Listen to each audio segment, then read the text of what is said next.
Doctor, మా రిలేటివ్కి kidney problem ఉంది. ఇప్పుడు దగ్గు జలుబు స్టార్ట్ అయ్యాయి. ఏం చేయాలి? నమస్తే అండి, నేను doctor Anant, nephrologist KIMS hospital Kurnool. Flu సీజన్లో దగ్గు జలుబు అనేవి చాలా కామన్గా వస్తాయి. జనరల్ పాపులేషన్లో కూడా అరౌండ్ 25-30% పీపుల్లో ఇవన్నీ దగ్గు జలుబు అనేవి వస్తాయి. కానీ వీళ్ళలో జస్ట్ వైరల్ ఫీవర్ లాగా వచ్చిపోతుంది. కానీ ఇమ్యూనిటీ తక్కువ ఉన్న వాళ్ళలో, షుగర్ ఉన్న వాళ్ళలో, కిడ్నీ ప్రాబ్లం ఉన్న వాళ్ళలో, క్యాన్సర్ ఉన్న వాళ్ళలో, ట్రాన్స్ప్లాంట్ చేయించుకున్న వాళ్ళలో, వీళ్ళందరిలో ఇది severe form of infection develop అయ్యే ఛాన్స్ ఉంటుంది. నిమోనియా రావచ్చు, లేదా లైఫ్ థ్రెటనింగ్ ఇన్ఫెక్షన్ రావచ్చు. సో ఇన్ఫెక్షన్ కాకుండా కాపాడుకోవడం చాలా ఇంపార్టెంట్. మనం ఏం జాగ్రత్తలు తీసుకోవాలి ఇన్ఫెక్షన్ అవ్వకుండా? హ్యాండ్ వాష్ చేసుకోవాలి, శానిటైజర్ వాడాలి, మాస్క్ ఉపయోగించాలి, అండ్ ఇన్ఫెక్షన్ ఉన్న వాళ్ళకు దూరంగా ఉండాలి. దగ్గు జలుబు జ్వరం ఉన్న వాళ్ళకు దూరంగా ఉండాలి. క్రౌడెడ్ ప్లేసెస్ని అవాయిడ్ చేయాలి. అండ్ ఇన్ఫెక్షన్ వచ్చాక ఏం చేయాలి? అడిక్వేట్గా హైడ్రేషన్ తీసుకోవాలి.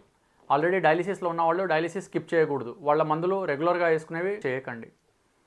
అన్నిటికంటే ఇంపార్టెంట్, సీకేడీ ఉన్నవాళ్ళు ఇన్ఫ్లుయెంజా వ్యాక్సిన్, నిమోనియా వ్యాక్సిన్ వేయించుకోండి. ఈ వ్యాక్సినేషన్ చాలా వరకు మీ జీవితాన్ని కాపాడే అవకాశం ఉంటుంది. సో వ్యాక్సిన్ వేయించుకోండి, మిమ్మల్ని మీరు కాపాడుకోండి.